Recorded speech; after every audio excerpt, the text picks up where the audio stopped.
Hey everybody, Scott Stevens here with some fall weather that appears to be fleeting.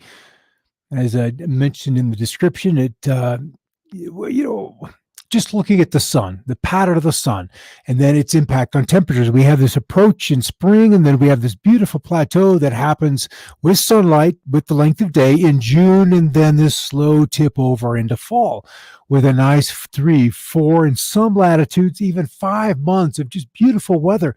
But fall officially begins September 21 when the sun is already halfway down, halfway to its nadir in the southern hemisphere.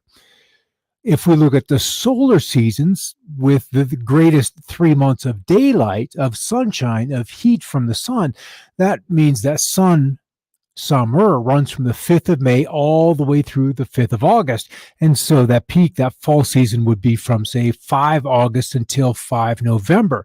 Well, 5 November is not that far away. As I begin to look in the longer reaches of the jet stream forecast, 5 November may be heralding the arrival of some mighty chilly weather over the eastern part of the continent. So let's come on in here. Let's look at some of this information and pop on in. We'll start with some big fellas taking out the view in the big sky country today. Hopefully they're on the way to check out the forecast in the Weather Nation. Somehow I think probably not.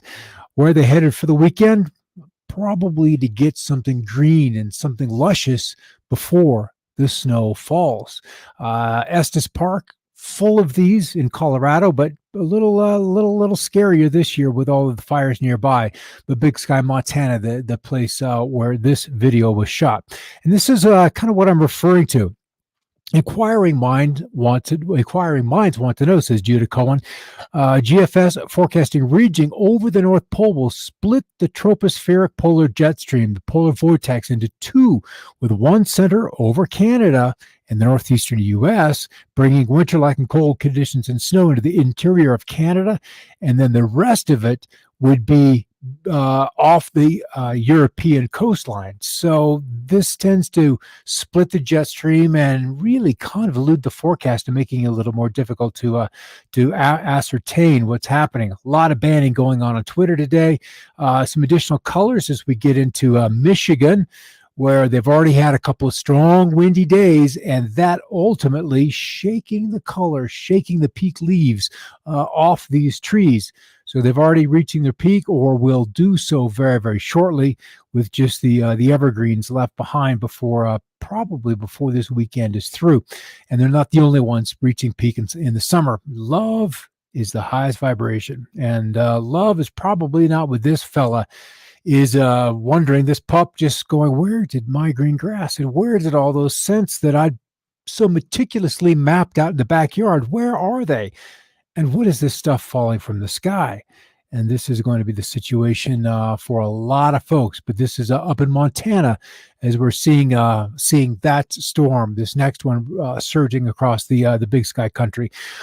We've been talking about a potential hurricane, tropical storm, some kind of tropical event in the Southern Caribbean, working maybe into the Gulf of Mexico, but impacting Cuba for certain, and maybe Florida and the Bahamas, but Cuba for certain.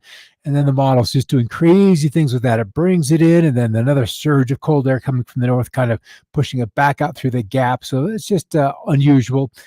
And the Aurora Borealis still continuing another night in the northern latitudes. So from the northern Rockies across all of eastern Canada, through Greenland, through Iceland, through Scandinavia, and of course across the higher latitudes of Russia, these sites will be visible. And right now, with the magnetic field the way it is, and will be for probably decades to come, this would be something that future generations will see even without a solar storm. Something else in the sky, if you're getting up early and taking the dogs out, little crescent moon this morning. It'll be even slimmer come tomorrow morning. But the other bright star or planet, in this particular case, it is Venus, that is visible near the crescent moon out there as those who are up early. And what do we have? We have about 2 weeks almost exactly before we flip over back to standard time. Standard time beginning 1 November, as early as it can legally stateside. The other story that we've been hitting for a little while now is the Cameron Peak fire, which has easily surpassed the other Grand Junction fire earlier in the season in becoming the largest fire in the state of Colorado. There is an even larger fire straddling the border between Colorado and Wyoming. This particular one, the Cameron Peak fire, I believe is right around 165,000 acres. The one up in Wyoming adds about another 20,000 acres to that total. So there's a lot of old timber that has burned between Wyoming and northern Colorado, in the Roosevelt Forest, and then just on up to the north. Just because it's kind of curious, contributions to greenhouse effect expressed as a percentage of total of carbon dioxide. Now, carbon dioxide, we've got that carbon. It's just in the atmosphere. It's just there, regardless of what happens, as vapor, not droplets, in the atmosphere. That constitutes 95% of the available CO2 in the atmosphere. Ocean biology then accounts for just under 5%, or 4.75%. And the other 0.25%, 0.28 to be more specific, are the human contributions. I think the one thing that is really difficult to grasp is just how immense the atmosphere is. All right, national preparedness level for the Interagency Fire Center, we're back down to 3. I believe that was dropped 2 days ago, which is a good thing. We got to ease this back, as we have not remained at above 5 for so deep in the season. So it's good to have that come back. 71 large fires have burned over 5.6 million acres. Firefighters contained 4 large fires yesterday. 1 large fire was reported in Wyoming. The majority of the activity continues now in California. And there's 0 new, and burn totals for the year are not quite 8.3 million acres. That leaves us still 1 million acres behind the year of 2015. Colorado here, Wyoming here, and back out just a little bit to show you kind of what we've got going on in northern Colorado. There's just still a lot of activity that's happening around the country. Some of these have been contained, others have not. And it's just it's still going to be a little bit before this large fire just west of Fort Collins. We come on in here, then you'll be able to see the mapping of it as it begins to threaten some of the a lot of the rural areas, the rural building, the rural residential construction, as this tongue of the fire literally is just blowing ash across the city of Fort Collins. And then the total, here we go, right in there, 56% contained with size at 164,000 acres, updated about 32 minutes ago. This other one just across the Colorado and into Wyoming line, updated 4 hours ago at 176,000 acres. So it really is quite an event, and easy to see the smoke from these fires from space through the NOAA satellites. Yeah, Vic, that is a lot of fire that's going on out there. So as we look on through, over the last 7 days, the drought monitoring center out of University of Nebraska-Lincoln, where we have the little yellow hashes, we have seen a 1 category degradation of the soil moisture, of stream flows, of crop conditions, and so forth. So just little bitty slivers where we've had some green, where we've had some improvement because of some rain, but a lot more degradation than we have had improvement, even with Delta coming ashore and some of that moisture into New England. It's just not enough. It's just not enough. A quick look out into the extended periods. Even not a lot of rain for the Pac Northwest. Some, but not a lot.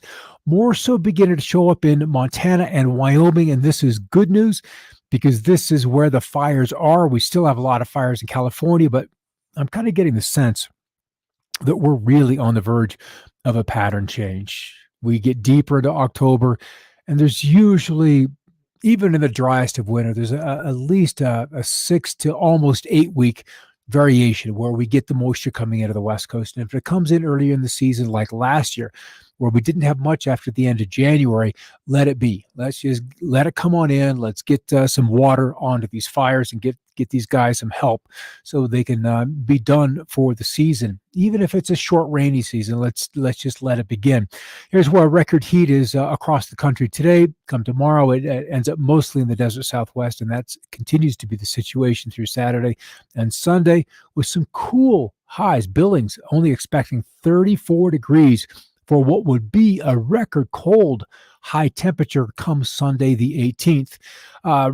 Records yesterday, yesterday, 108 east of Broward, California, and Bridgeport, also California, at 14 degrees or 13 degrees. That was this morning.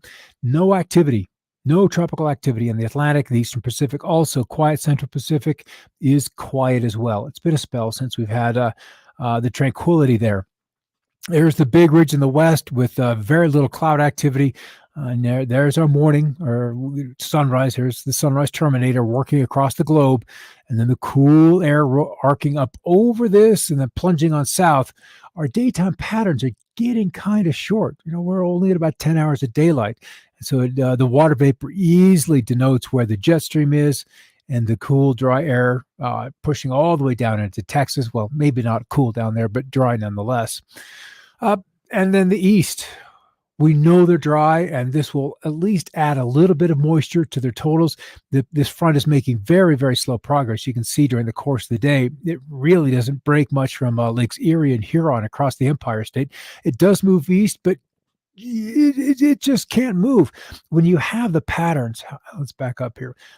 With this kind of an amplitude, deep trough, deep ridges, it really becomes a very, very slow progression of the patterns. It doesn't tend to move. And if you're raining and cloudy and cold, then that'll be the case. These were the morning readings. And in the afternoon, it's still cool with Cheyenne at 39 degrees, 32 at Yellowstone, Bonner Summit Pass at 31 degrees, cool in Upper Michigan. It's this cool. We're going to watch Canada, central Canada, eastern Canada really, really begin to get rather chilly come next week. Let's refresh this because I think that's been since this morning that I looked at it. With the high pressure arcing all the way from Vancouver Island across the northern Rockies, pressing down into West Texas, and now nosing into the lower Ohio River Valley. The humidity available for rainfall now compressed down to the Gulf coastal states and deep, deep into the southeast. And there it is. Notice just how much this rain just is not moving. It's just not able to progress much beyond Buffalo, Akron, Wheeling, West Virginia on the boundary, Kentucky, and then into about Knoxville, Tennessee. Just a slow mover. But behind it, just this relentless flow of very, very chilly conditions coming on through. So here's the ridge that is kind of blocking it all, just completely stopping much in the way of Pacific activity from coming in and then forcing the jet stream up and over. But what happens, and I'm just going to loop this, is that these ripples come through, and one ripple comes through, and then another one comes through, and another one comes through, and each one adding to the pulse of cool air across the eastern states. And then the ridge kind of reforms itself, or does a little readjustment, then bounces right back up. But what we need to see, what needs to happen is for it to just simply break down or shift to the middle of the U.S. and then allow this Aleutian low some time to be stationed off the western U.S. and the western part of the continent, and in doing so would really allow for some moisture to come into the west. Here's the sun coming in. Models, I'm going to update this to, there's the precip. Again, not much in the west. I want to go to the total, snow total. I want to do this particular one because it allows for, and then let's come here. Let's run this, and we can begin to see that a lot of Canada, really a lot of Canada, is going to be under snow. These total 60, 70 inches along the front, Alberta's front range, and then into British Columbia. There's some very, very healthy snow totals, and this sets the ground for what will be winter. Straight up, a lot of the snow will just not melt again. Maybe not in western Alberta and out of the high plains, but into eastern Canada, when we begin to see 1 foot, 2 foot, 3 foot totals coming in, and as late as the sun is out, it likely means that the snow is there and set in place for the season. All right, what's this? That's Colorado. I just kind of wanted to see what this was going to bring for the fire guys. And that's not much. I need to go back a run to 6Z because the European model takes a little bit longer to run. It's just either A, more complex, or we're just retarded, not retarded, but retarded literally in a time fashion from getting it, since we're not in that geographic region that pays for it. So they allow it to be available to the Europeans first. So not a whole lot. Let's go look at the whole country, regional, continental, North America, boom. And then that's all up north. Going to be a lot of snow up that direction. No, Vicky, you're not ready for the summer or for the winter, nor am I. Not at this point of the game, even though Donnie's out there moving the firewood. A little annoyed that I'm having to be in here, but that's the way it is. We all have to work our own skills. All right, I'll catch you all tomorrow.